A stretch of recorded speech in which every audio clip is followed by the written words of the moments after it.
In this Illustrator quick tip, I'm going to take a look at the Join tool. The Join tool can be found over here in the toolbar, and it's usually buried deep below the Shaper tool. So there we've got the Join tool. And in order to use it, you don't even need to select anything. You just stroke over it, and then it does this. So it does a great job at joining these paths, and you see it's one path afterwards. So you might think, okay, let's use it on some serious construction stuff. So let's do this, this, and this. And you see, those have been straight exact paths. So let's take a look at them. I'm going to just select this point, and you see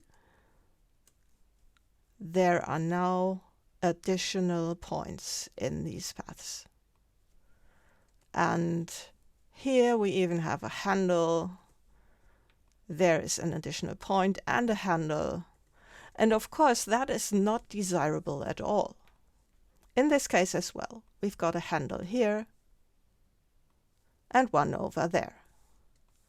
And also here, where we have joined the straight line and the curve, we've also got a point and an additional handle. So the Join tool is great for curved paths, but not so much for the straight ones, because you have to deal with the consequences.